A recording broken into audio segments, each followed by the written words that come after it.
Dans ce TP, on va travailler avec un nouveau composant qui est la photorésistance. Donc, comme le montre le schéma, c'est ça le composant. Donc, on a déjà créé notre schéma pour gagner en temps d'enregistrement. Donc, regardez bien. On met le composant ici sur notre platine et on commence notre branchement. Donc, comme vous voyez, on a ici branché cette borne avec le pin avec le 5 volts. Donc ici le 5 volts. Ici, cette borne, elle est reliée normalement à la pin A0 qui est analogique. Par la suite, on a ajouté une résistance de plus et on a fait une liaison avec la JND, comme vous voyez ici. Donc on a trois liaisons, une liaison 5 volts, une liaison avec la pin A0 et une liaison avec la JND. C'est quoi ce composant? Quel est le rôle de ce composant? En fait, ce composant est un capteur de luminosité, c'est-à-dire il a une résistance à la luminosité. Donc ça peut être utile pour détecter si le jour ou bien la nuit. En fait, ce composant, la valeur de ce composant change en fonction de la lumière qu'il reçoit. Donc, si la lumière qu'il reçoit est d'une valeur importante, sa résistance va diminuer, ce qui va par conséquence augmenter par exemple la valeur d'une LED. Donc, imaginez le scénario.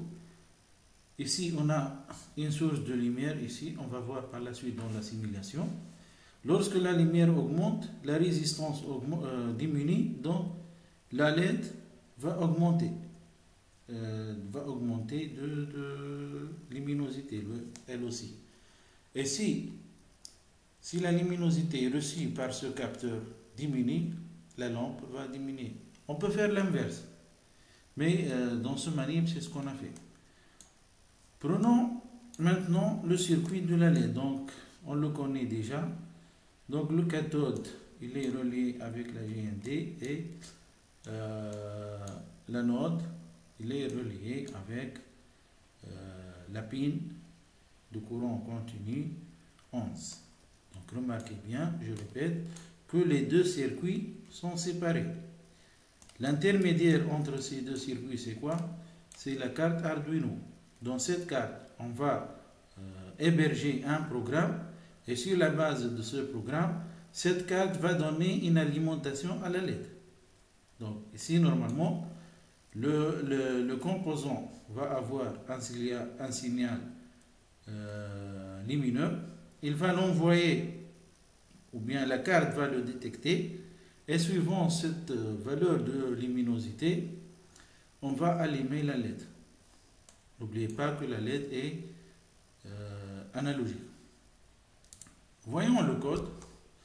Donc, comme d'habitude, les déclarations, on déclare notre pin A0, on déclare la pin LED sur le 11, on déclare une variable intitulée var et une autre intitulée PI. Notre méthode setup, c'est quoi? Donc, on va initialiser la pin photo en tant qu'input et le pin LED en tant qu'output. Pourquoi output? Parce que ça va être, ou bien notre sortie va être affectée à ce LED, à cette LED. Pour faire l'affichage, on a utilisé le port série.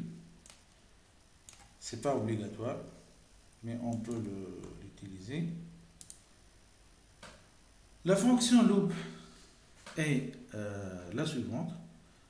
Donc au début, on doit récupérer la valeur de notre composant, de notre capteur lumière. Suivant cette valeur, on va déterminer la valeur, ou bien on va spécifier la valeur de notre pin. Mais le problème c'est quoi? Il faut avant cela convertir cette variable VIN, ou bien cette valeur, la valeur de var, en une valeur adéquate entre 0 et 255. Par la suite, et cela avant tout réalisé avec la fonction map. Si on a récupéré notre valeur VIN, qu'est-ce qu'on va faire? On va affecter cette valeur à la pin LED, ici. Donc la carte Arduino, qu'est-ce qu'elle va faire? Elle va envoyer cette valeur au pin LED, ici. Puisque cette valeur varie entre 0 et 255, on doit alors utiliser la fonction analog write. On peut de plus afficher les valeurs de VIN pour mieux comprendre qu'est-ce qu'il se passe. Donc, passons à l'exécution de notre programme. Démarrer la simulation. Regardez ici, normalement, le capteur reçoit cette valeur, mais sur le simulateur, on a une option qui augmente la luminosité.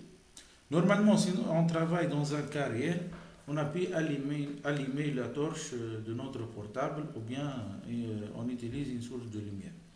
Supposons maintenant on augmente la lumière. Remarquez bien le moniteur. Regardez qu'est-ce qu'il se passe. La valeur de la retournée, plutôt var, retournée du composant photorésistance augmente. Donc on a dit dès le début que lorsque la lumière augmente, la valeur ou bien la résistance de ce composant va diminuer. Donc on augmente, mais n'oubliez pas, regardez, n'oubliez pas de remarquer l'état de la LED. Je vais répéter. Donc supposons on diminue. Remarquez bien la valeur de la LED. Elle augmente lorsque la lumière augmente. On peut faire le contraire. Et elle diminue avec. Et tout cela suivant la valeur retournée par le composant qui est un capteur de lumière. Voilà. Merci pour votre attention.